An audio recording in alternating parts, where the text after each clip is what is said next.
episode of the Nonprofit Show.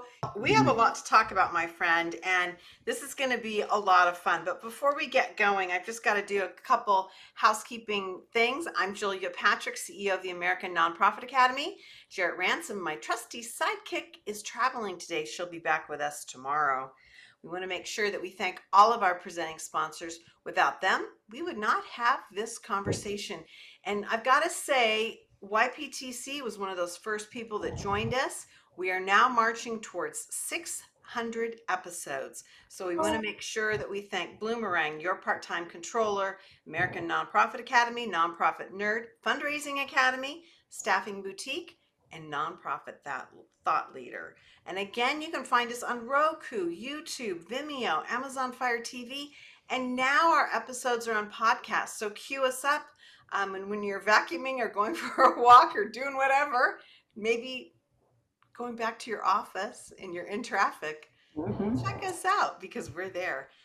Okay, Jennifer, my friend, again, you were that lifeline to all of this craziness that started now almost 3 years ago. It's unbelievable.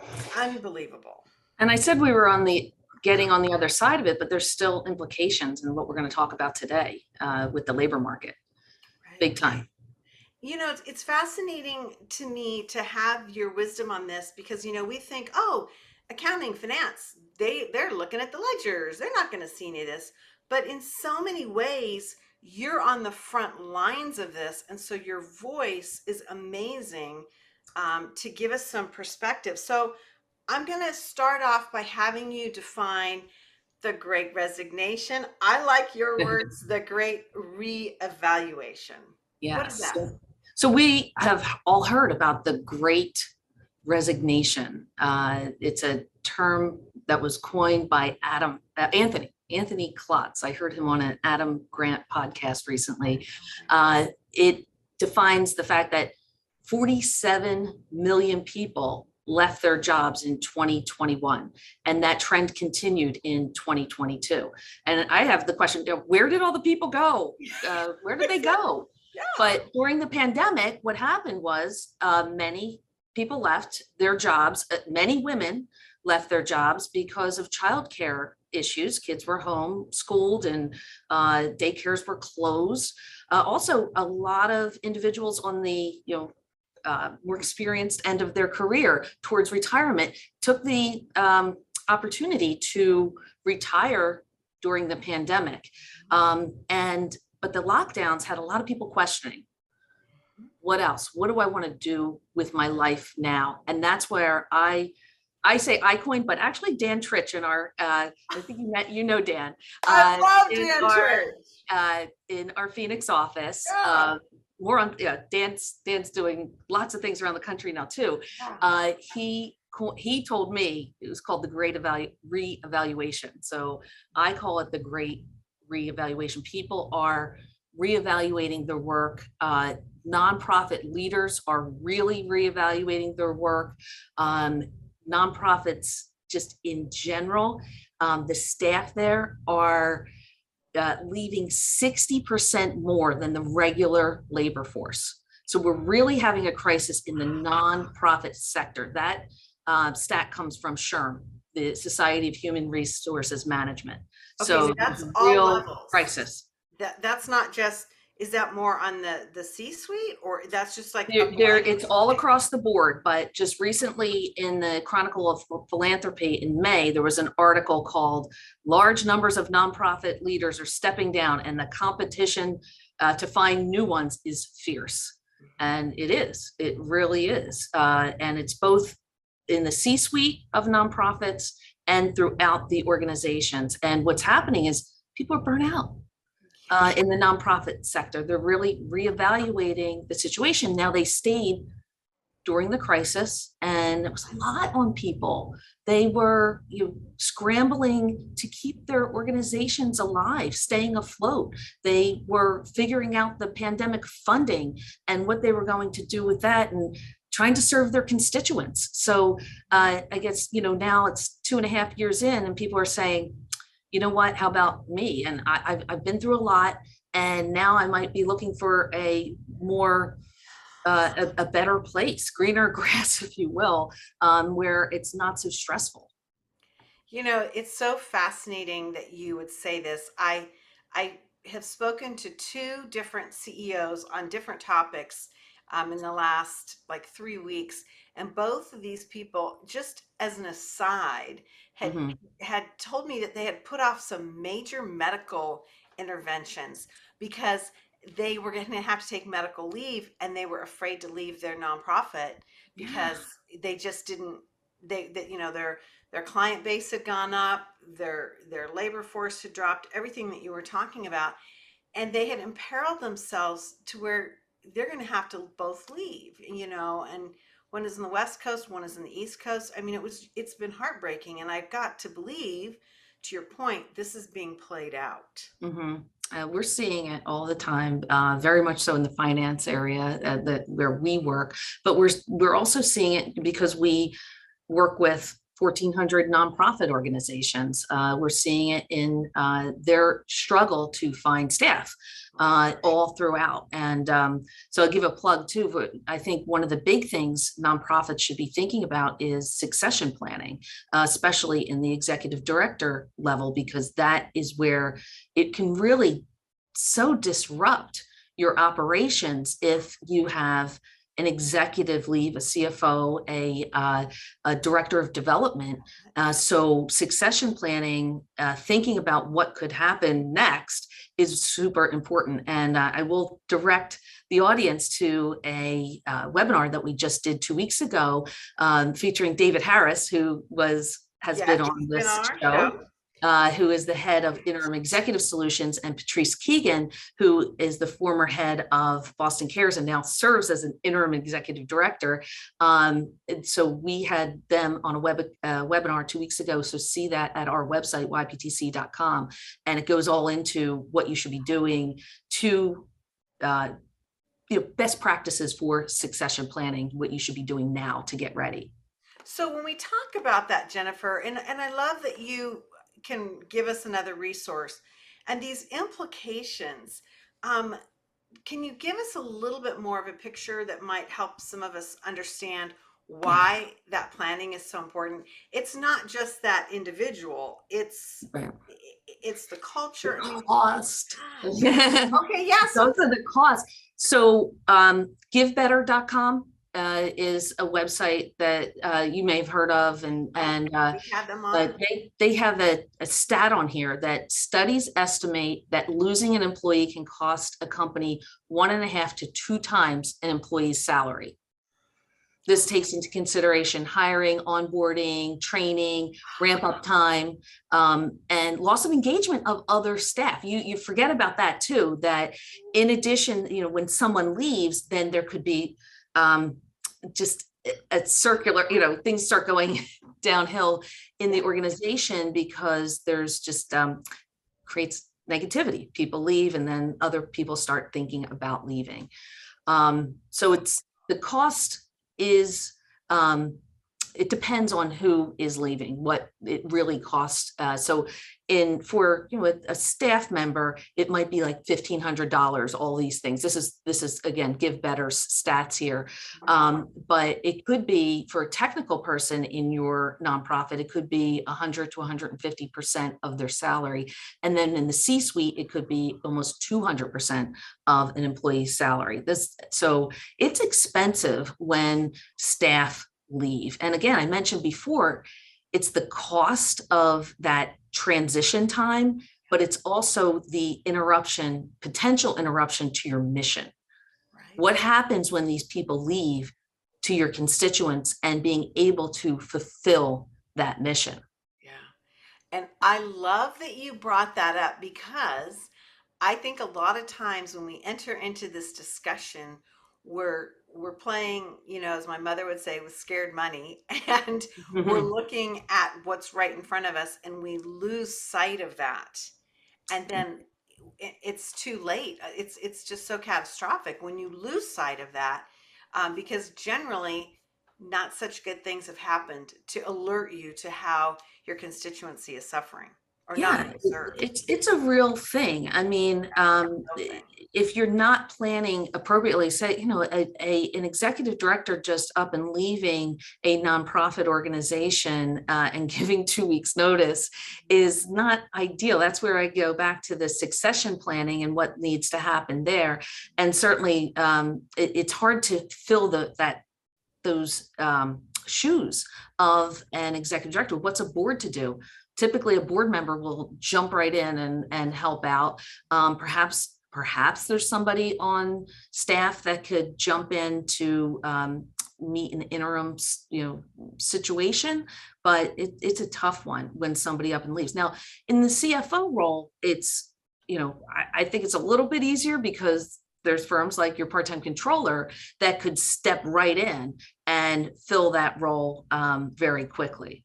And I guess I would say on the executive director role, I have to give David Harris a plug too, because he would say interim executive solutions could jump right in on the executive director side, but without significant planning on that side, it really becomes tough.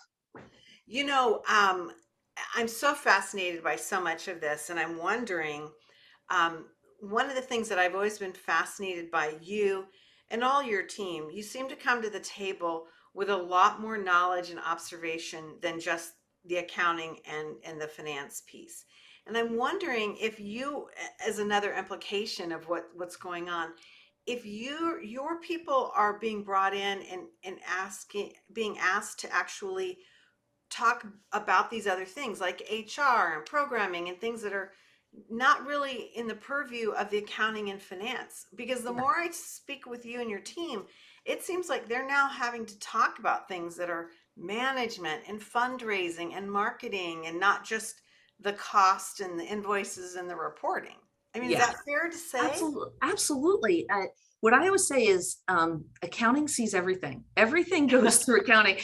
All of the transactions, financial and non-financial, you're seeing when you're in the finance role, or you should be, because you're talking to programs on a regular basis. You're talking to the executive management. You're talking to the development department. And sometimes the linkage between all of these different departments as well. So indeed, there is a lot of opportunity for us to help in and recognize. And I'm not going to say we're going to give advice, HR advice, or how to do a capital campaign, because that's not our area of expertise. But we could recognize different issues that people are telling us about in each department, and then bring them up to executive management. And not that they don't know that, but hearing that from another outside consultant often helps facilitate the conversation in the organization for needed changes in all areas, not just the finance. Okay, so you've shared with us about what you're seeing and how, this is bubbled up and it's going to continue on. This isn't just going to be solved in the next 60, 90, 120 days, largely because of this demographic shift. And I've got to Yes. ask you this curveball. Your son plays baseball, so it's a curveball. Or bunt. I should say I'm bunt. familiar with the curveballs. Yes, it's a tough one. Yes. You know, this is making me think, is this a good opportunity or a time of opportunity for people who want to elevate their careers up into that C-suite, or think, oh man, I want to be an ED, but that's 10 years down the road, where now maybe things are like, okay, hey, you're getting tapped on the shoulder, or do you You see know, that? Yes, I mean, I think it is a good opportunity for so many people in so many ways to step up. And I would say even within our firm, we might have been thinking and re-evaluating a lot of different strategies that we might have taken, like right before the pandemic. We were thinking about going national, Mhm. and we probably would have stayed thinking and reevaluating that, we're evaluating that for months and months. And then after we were able to switch all of our clients at that time remote in just several days, we're like, hey, we can do this. Yes, And interesting. then we needed a leader to help us in expanding throughout the nation. And we wouldn't have tapped that person necessarily to do that in normal times, or I'm sure we would have come to that conclusion, but it would have been months and months down the road, and we would have, so I think it's a great, there's great similarities in other organizations that are now having to reevaluate their strategy in so many ways. And one of those strategies is succession planning, to look at individuals with different backgrounds and experience to take over that executive director or in other leadership roles. Now, I would say in the CFO role, that's a little tougher because you do have to have some financial expertise to do that. And executive directors obviously also have a list of core competencies that they need to have, and people need to meet that. But there's, I think, so much opportunity for individuals to step up and be part of it, because as you mentioned, the demographics are really, it's not in our favor right now. No, it's pushing it. So we've been talking about that aspect with our C-suite and our nonprofits. Now, if you can jump over into the accounting and finance labor market, because we all need this work, whether we're outsourcing or we have somebody in the cubicle next to us. Yeah. This is a key part. So what does Yeah. it look like for our sector in getting So, this brain trust? yeah, just in general, the accounting profession is struggling to get people. I just did a presentation for the Pennsylvania Institute of CPAs, their Women's Leadership Conference, and just did a whole presentation on the accounting profession and the struggles that we might be having, but also the real benefits of being an accountant. And I think it's awesome. And my whole presentation was like, accounting is awesome, but we're seeing a tough trend right now. The graduates of accounting with accounting degrees and master degrees, bachelor's and master's degrees, are really coming down. It's an 8.6% decline since 2016. Wow. Also really trending down is CPA, certified public accountant candidates. Those taking the test is really coming down as well. So part of it is just demographics. There's less people in college right now. It's just that younger set. There's less people, but there's also just accounting gets a bad rap sometimes in finance, and I would like to change that around. And also, I think some of the reasons it gets a bad rap is the overworked. The number of hours some public accounting firms have people working, and some of the culture in some organizations is not as strong. And I think that's why we're your part-time controller, able to attract and retain a lot of accountants and specifically to work in the nonprofit industry. So it's a problem for nonprofits trying to find finance staff, because of this trend in just the sector, the accounting sector overall. And then you think about the amount of money that a nonprofit might be able to offer a finance professional, then it makes it even tougher. So that's there's a lot of things going against the nonprofit sector in the finance world, finding full-time staff for their accounting departments. But there's a solution. I love that you said that, because now I'm thinking this has got to bleed over into our board service and committee service. Finding robust audit or finance and audit committees. It's not just who's doing, the actual reconciliation of the accounts. I mean, it's the brain trust. It's people understanding how to do finance for your nonprofit. Yeah, it's always been a struggle for organizations that I've seen. This is just, what I've seen at the organizations we work with and boards I've sat on, finding the appropriate financial advisors for your board. So this is probably going to sadly be a tougher situation for nonprofits going forward. But I was going to say on the outsource side, even though it's a struggle, I think it's going to be a continued struggle for nonprofits to find full-time accounting and finance staff. I mean, outsourcing is really a great option. I know I am biased, but but it really is. I mean, you're getting the expertise, easy for me to say, that you need when you need it. Better financial reporting, better analysis and recommendations, because you have a firm standing behind the individual that's working for you at the organization.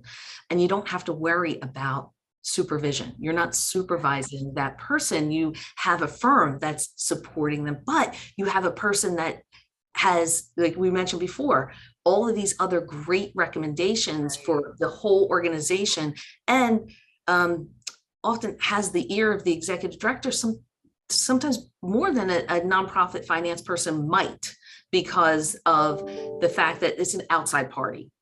And the real biggie on this is that turnover is one thing that nonprofit executive directors don't have to worry about in the finance department when they outsource, because the firm handles that.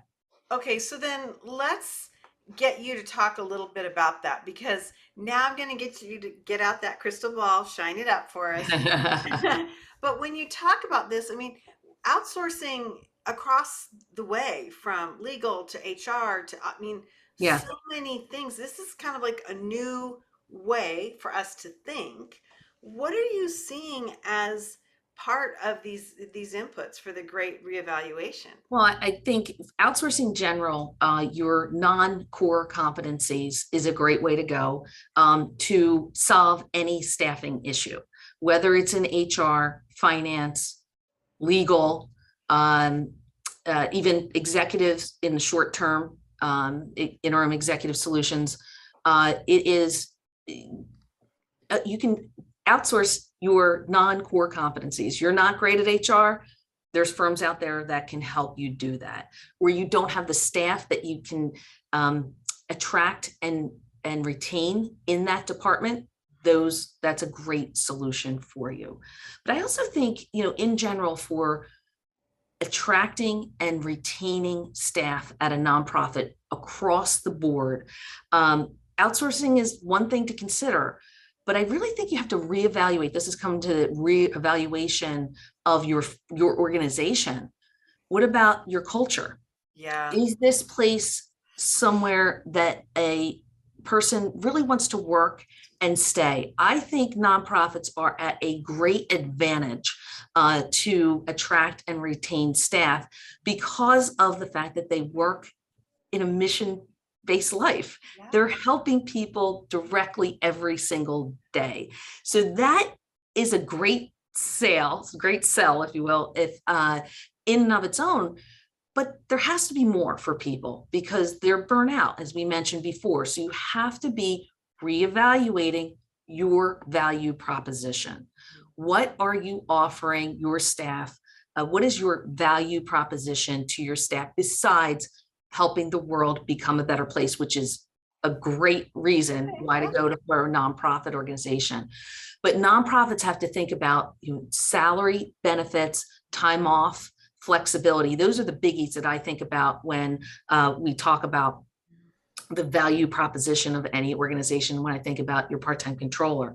But I was reading again on it was at the Give Better site, was stop worrying about the overhead myth, invest in your people. Yeah. And the overhead myth meaning you have to only spend money on programs and focus on your programs. Absolutely. But if you don't think about investing in your people right now, you're going to have this potential risk of turnover and not being able to attract and retain the staff that you want to have.